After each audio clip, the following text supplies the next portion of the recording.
Hey, what is going on, everyone? It's me, Mr. Mario, and back in front of you all here with one of these talking head type videos where it's more just going to be casual me talking to you all about, some Xbox 360 stuff, like we have one running in the background right there. However, I'm going to be doing this here, and I'm kind of giving you this heads up just because if you want to actually watch the video, feel free to. I'm going to intersperse some stuff, I'm sure, but at the same time, if you kind of want to just have this running in the background so you can just listen to it almost like a podcast, you can do that as well, too. Aside from that, there'll be some attract mode of Halo 3 in the background, and Lily will kind of be sleeping or moving around. We'll see what happens as we go through this here.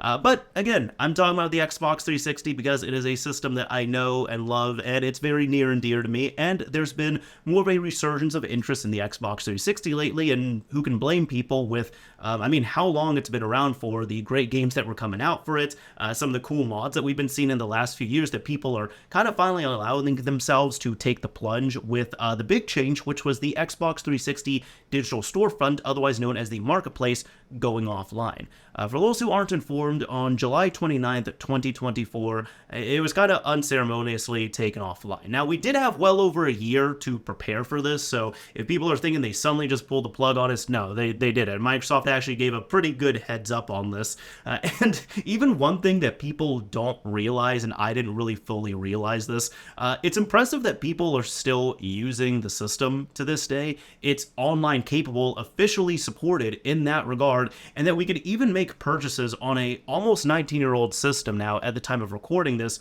for so long. I don't even want to think of like all the security issues and such that it might have had there, so it was probably a little bit of a pain for Microsoft to still maintain all this old stuff. And even if you're thinking it wasn't that bad, you gotta realize that currently, like right now, if we're talking consumer operating systems, the latest offering from Microsoft, which is a few years old at this point, is Windows 11. When the Xbox 360 was launched, the main operating system that they were pushing for consumers was not even Windows Vista.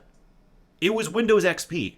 At the time it came out, the main operating system was Windows XP, and I'm stressing that because not only it's impressive this hardware is still officially supported online, but just that the infrastructure is still available at this point. So that's just mind-blowing to me. Like, we've gotten, well, really good value out of this system at this point. If you're not counting maybe the extra ones that you might have had to buy here and there, or like exchange with Microsoft that got the Red Ring of Death and such. Either way, not what we're talking about here directly. We're going to be talking more about a upcoming Xbox 360 update that has been kind of in limbo because there is a dashboard or kernel update that has been crafted. It is apparently, from what people have told me and from what they've seen, it is in the content delivery network, but it hasn't been issued to production, meaning that if you just have a standard retail system, if you're connecting to Xbox Live, you don't need to take this update. You can't take this update at this time. So that's kind of what we're going to be talking about and theorizing here. Now, the reason why I'm bringing this up is because back in July 29th and prior to that, when that ended up happening, when the storefront ended up going down, everybody was predicting that there was going to be a dashboard update. That's what everyone predicted because it was simple. It was, oh, this is easy. You were going to have to download a new update when we connect to Xbox Live, and that's going to effectively brick the marketplace.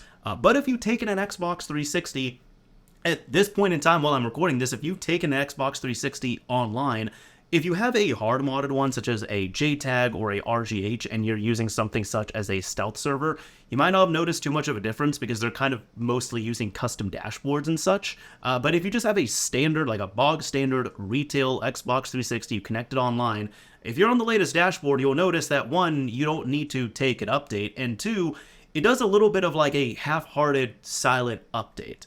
And by that I mean it ends up removing a lot of features just by taking away the tabs for certain sections on the dashboard, and then on the main dashboard itself, it takes away several of the squares or tiles, and the ones that are remaining, as opposed to being properly sized, it kind of just stretches them out. And from what I know, this is not an update that permanently impacts your system.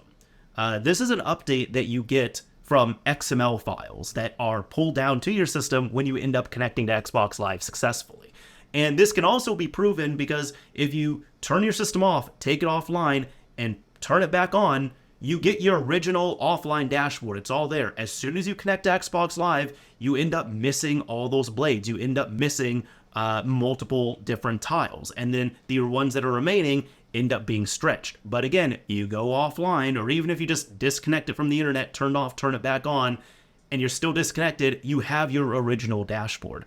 So I will say, to me, this was a interesting update because I think myself and almost everyone else did not expect it to just be a kind of on-the-fly update like that. We were all expecting there to be a dashboard update. And the reason why that's also important is because if you have a hard-modded Xbox 360, it ends up becoming a whole other thing, which used to be more of a headache, I would say, when there was updates more often.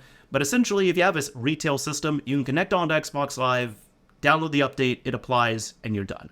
If you have a hard-modded system, you do have to go through a more manual process in which you have to use a computer and a software such as JRunner to make sure that someone has tested and modified building for the latest NAND properly. You then need to make sure you have the latest NAND or kernel or dashboard files available, and then at that point you have to dump your system flash. You then load it up into JRunner, and then you're able to use that to compile a new kernel update that you then flash directly onto the system itself. Then you add your avatar data over, and that's about it. It is several more steps than just connecting to Xbox Live and hitting yes again and waiting for your system to update. But if done properly, you can do it within 5 or 10 minutes. And it's really not that bad of a process. However, whenever there is a new update, which is pretty rare because it only happens every few years at this point now, typically any of the stealth servers, which if you don't know about that, are essentially kind of services that are between yourself and Xbox Live. I hate describing it like this, but it's kind of like a VPN. Let's just say it like that, right? They'll typically have anti-mod protections, anti-ban protections. They could have mod menus for certain games and such, custom dashboards as well too. But they'll also end up verifying and passing a lot of checks and challenges that Microsoft is typically going to have against a modified system. So it's similar, it's not the same, but it's similar to a VPN or a proxy service in a way. However, whenever there's a new dashboard update, those services cannot operate. They need to start working on reverse engineering that dashboard update, making sure everything is prime and proper, and then getting everything back online. And typically when that does happen, you might have them down for several days before people with hard-modded systems are not only able to update their systems, but even get online if they wish to. I myself, I don't do that. I really don't support it either, which is why I haven't had any tutorials showing how to take a hard-modded 360 online. That's just me. If I take mine online, I go with a stock system, but that's how it goes for me at least. I bring this up though because a lot of people, both server maintainers and end users, were just anticipating this update, and then when it ended up being an XML change, it ended up being odd because the funny thing is, if you are online on a hard-modded system, you might not even notice too much of a difference because a lot of these stealth servers end up pushing a custom dashboard with their own custom XMLs and such. So it might be pretty much about the same experience for you. Although you still can't purchase anything from the actual store itself. You might be able to access the store, and there are ways on a retail system. People have found little tips and tricks and made videos like, this is how to access the store. The store's not dead. Here's a hidden way to access it, which you can look, but you can't touch. That's about it. You get a read-only mode almost. And if you try to purchase anything from the storefront, even if you get to it, you just end up getting a message telling you that you can no longer purchase anything on the Xbox 360 console itself. So people have been wondering, okay, they end up issuing just a hotfix, which is temporary, and it's only needed when you're connected online, but now the dashboard looks all ugly and everything, but Microsoft has this update. It's not like they should have made an update. It's that they did make a dashboard update, and it's been done for, from what I understand, many, many months at this point. And that part is not too odd in itself. You see, if you haven't seen my channel before, I also cover a lot of stuff with the PlayStation 3. And typically every year there is at minimum one firmware update for the PlayStation 3 where tools have to get updated, jailbreak methods just have to get updated to update offset and be able to support the new firmware and such. And typically these firmware updates are incredibly minimal, really just updating the Blu-ray AACS keys so they can play modern Blu-rays because, hey, it's cool. It could be annoying if you have a modded system that keeps happening, but at the same time, it's really cool that Sony is still supporting the PS3 in some official capacity, as a Blu-ray player. So that's nice in that regard. However, every single time, it's not like these firmware updates are made and immediately pushed out. Every single time there is a new firmware update for the PlayStation 3, reverse engineers end up taking a look at the firmware package itself, and they see that the firmware was compiled 2, maybe even 3 months before it was pushed out to production servers. So that's why I'm not too surprised that the update has been crafted at least several months ago, but it's been longer than people expected. It's just kind of sitting there on the content delivery network, and at this point, like, nobody really knows what this update entails. So that's kind of what I'm talking about here and what I kind of expect on this update. Again, we were all expecting that the marketplace functionality would be ripped out with this kernel update, and that ended up being a hot patch, but I think that's still viable. So whenever this update does end up releasing, I think what it will do is it will effectively just like completely carve out store functionality, because at that point, it's really no longer needed. I mean, it will give you the opportunity to go into your download history and re-download anything that you do own and have access to, but in terms of browsing the store, in terms of trying to purchase anything, I think they're just going to carve out that functionality completely because it's no longer needed. In terms of actual like update numbers and stuff, I feel like this next kernel or dashboard update will probably be the last firmware update that we ever see for the Xbox 360. And I'm kind of using that interchangeably, like firmware, kernel, dashboard. That's just what I mean. I feel like this will probably be the last one that we end up seeing for the Xbox 360 because, again, it's surprising that we didn't get the update, but at the same time, it's also surprising that we're still getting updates for a almost 19-year-old, soon-to-be 2-decade-old system. And that actually brings me to another point here. This actually been something that's been brought up in several comments, and it's something like, it's kind of been in the back of my head, and it's something I always forget about. But if you ever go into, you can actually try it right now. If you have an Xbox 360, fire it up, go into settings, go into the date and time settings. Meanwhile, realize that I am recording and releasing this video in 2024. Now, the Xbox 360 ended up releasing in 2005. And I believe you can set the date, like if you turn off the system, unplug it from the internet, turn it back on, it usually ends up resetting to the default release date, which if off the top of my head, I think is like November 22nd, 2005. That's what it just defaults to. Then once you connect it online or if you change it manually, you're able to get that more accurate date. However, there is a limit as to what you can hit if you want to change the date manually. And the highest year that you can go to on the Xbox 360 is 2025. Keep in mind we're in 2024. Keep in mind that almost 20 years ago, this wasn't an issue. And actually about 15 years ago, when I was playing Fable 2, it ended up working in my favor pretty well. Real quick aside, I kind of ended up doing the time traveling thing in Fable 2, where there was kind of a system where you could like invest in properties and such, and you could like rent them out, and then after enough time elapsed with like the real-time clock, you would end up getting money. And I wanted to acquire more faster. So typically what I would do is I'd be connected to Xbox Live, I would do my purchases and stuff, then I would save first, close out of the game, disconnect from the internet. Then once I'm disconnected, I would go to the manual date and time settings, set the year from 2009 or 2010, whatever year I was playing it, all the way to 2025. And it does cap out how much you can get, but essentially change the date to 2025, fire up Fable 2. All of a sudden, as soon as I log back into my world and such, I have tons of cash. Then I'm able to deposit all that into a bunch of places, reconnect to Xbox Live, get the proper date and time, and then just rinse and repeat. And I was able to build up my real estate really quickly that way. So it worked in my favor back then.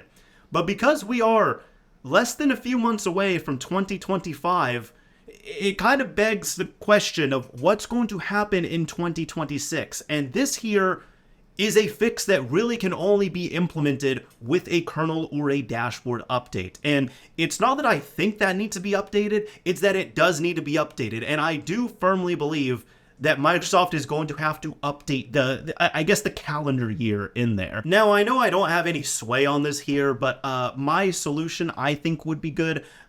You see, typically when somebody ends up getting their account permanently banned from Xbox Live, it's not a ban. It's just a suspension. Because if you look at the message, it clearly tells you that you'll be able to get back online. Like you're not allowed to get online until December 31st, 9,999. So clearly when the year 10,000 rolls around, we'll all be able to get online, right? I mean, that's how it should work. But no, in all seriousness, I think that would actually be not only kind of like a fun little reference to have in there, but that would also just make it so that Microsoft just does not have to deal with this, well, in their lifetime, or in our lifetimes again. Just end up changing it so that you can change the date in there all the way to the year 9,999. And at that point, they're good. They never have to worry about one of these issues again in terms of date and time stuff. And if people are still playing the Xbox 360 like 8,000 years from now, I will be, I mean, first of all, I'll be dead. But secondly, I'll be beyond impressed. I'll be like, you know, good job keeping retro real. Good job keeping it alive. That's fantastic. Like, golf clap right there. So I think that would be something that not only should be addressed, needs to be addressed, and I think that would be most appropriate for one of these updates. But really the final thing is, I think they would probably just fully carve out any of that online functionality in terms of like the store purchasing and such, and make the dashboard look a little tidier and cleaner as opposed to what we're currently getting right now with the dashboard. Now, I do want to wrap this video up, and some people might be wondering and even asking, hey, why didn't you touch up on the deprecation of Xbox Live on the Xbox 360? Don't you think they'll just set the system to essentially offline only mode, or do you think they'll do something like that? Do you think they'll take down the services on there? My answer is I'm not sure when that's going to happen, like when they will actually take Xbox 360, Xbox Live gameplay and matchmaking functionality away from the console itself. Because you see, it's still able to be used on the Xbox One and Xbox Series consoles. If you play an Xbox 360 game on one of those systems, it is not only emulated, but if it does have an online component and that online component is still working, you're able to play online. On top of that, you're also able to play against people on an Xbox 360. So you have 3 generations of consoles that can all communicate with each other on the same game, which I think is pretty cool. But it's still going through those 360 services to what I understand. It's a little bit of a blip in time now thinking about it because it was only for a few years, but it's pretty similar to how when the original Xbox emulator was on the Xbox 360, how if you had a game that was compatible and still online, you could pop in an original Xbox game and you could still play it online on the original Xbox Live alongside people who are on a physical original Xbox console. So it's about the same logic there from what I understand. I could speculate on this and I didn't really do it, and that's because I believe there's going to be more of an expectation on here. On the original Xbox and the original Xbox Live, I mean, they took that thing completely offline. But this time around, Microsoft at least seems to try to still let you have as much access as possible while they can still stretch it out. And the thing is, as long as gamer tags are going to be a thing and they allow them to be online, they're probably still going to have some kind of functionality where you could import your gamer tag onto the Xbox 360. You can connect and you can play online. Even if you're doing single player, you could be online single player on your Xbox 360 just doing 360 things. This would also be big for purchases as well too, because if they take the system completely offline, that means anything in your purchase history that is Xbox 360 compatible or just exclusive to the Xbox 360, because not all 360 content is backwards compatible. Like, that should be obvious right there. But there's going to be a lot of purchases that people would never be able to access again unless they still keep their system around. So I do kind of want to open that up to speculation with you all, and if you all have different opinions on there over how they might take it offline, when they'll take it offline, what they'll do, sure. But when it comes down to that, I don't think, I still believe whatever this next dashboard update will probably be the last one.